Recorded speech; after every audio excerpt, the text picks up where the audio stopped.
भगवान श्री कृष्ण आगे बोले, हे प्रिय, जब गुणवती को राक्षस द्वारा अपने पति एवं पिता के मारे जाने का समाचार मिला तो वो विलाप करने लगी। हाँ नाथ, हाँ पिता, मुझको त्याग कर तुम कहाँ चले गए? मैं अकेली स्त्री तुम्हारे बिना अब क्या करूं? अब मेरे भोजन वस्त्र आदि की व्यवस्था कौन करेगा?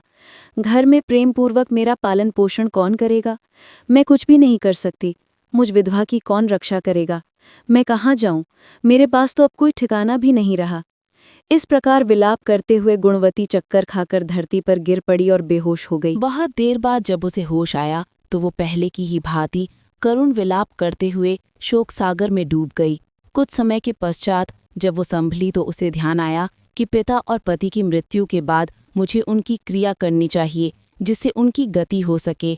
इसीलिए उसने अपने घर का सारा सामान बेच दिया और उससे प्राप्त धन से उसने अपने पिता एवं पति का श्राद्ध आदि कर्म किया। तत्पश्चात वो उसी नगर में रहते हुए 8 पहर भगवान विष्णु की भक्ति करने लगी। उसने मृत्यु पर्यंत तक नियम पूर्वक सभी एकादशियों का व्रत और कार्तिक महीने में उपवास एवं व्रत किए। हे प्रिय, एकादशी और कार्तिक व्रत मुझे बहुत ही प्रिय हैं। इनसे मुक्ति, भुक्ति, पुत्र तथा संपत्ति प्राप्त होती है। कार्तिक मास में जब तुला राशि पर सूर्य आता है तब ब्रह्म मुहूर्त में उठकर स्नान करने व व्रत व उपवास करने वाले मनुष्य मुझे बहुत प्रिय हैं, क्योंकि यदि उन्होंने पाप भी किए हों तो भी स्नान व व्रत के प्रभाव से उन्हें मोक्ष प्राप्त हो जाता है। कार्तिक में स्नान, जागरण, दीपदान तथा तुलसी के पौधे की रक्षा करने वाले मनुष्य साक्षात भगवान विष्णु के समान हैं। कार्तिक मास में मंदिर में झाड़ू लगाने वाले, स्वस्तिक बनाने वाले तथा भगवान विष्णु की पूजा करने वाले मनुष्य जन्म मरण के चक्कर से छुटकारा पा जाते हैं। यह सुनकर गुणवती भी प्रतिवर्ष श्रद्धा पूर्वक कार्तिक का व्रत और भगवान विष्णु की पूजा करने लगी। हे प्रिय, एक बार उसे ज्वर हो गया और वो बहुत कमजोर भी हो गई। फिर भी वो किसी प्रकार गंगा स्नान के लिए चली गई। गंगा तक तो वो पहुंच गई, परंतु शीत के कारण वो बुरी तरह से कांप रही थी। इस कारण वो शिथिल हो गई। तब मेरे दूत उसे मेरे धाम में ले आए। तत्पश्चात ब्रह्मा आदि देवताओं की प्रार्थना पर जब मैंने कृष्ण का अवतार लिया तो मेरे गण भी मेरे साथ इस पृथ्वी पर आए, जो इस समय यादव हैं।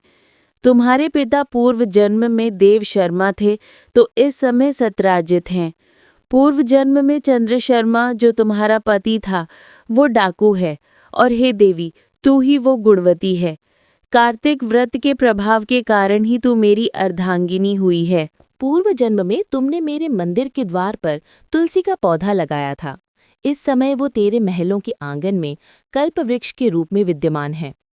उस जन्म में जो तुमने दीपदान किया था उसी कारण तुम्हारी देह इतनी सुंदर है और तुम्हारे घर में साक्षात लक्ष्मी का वास है।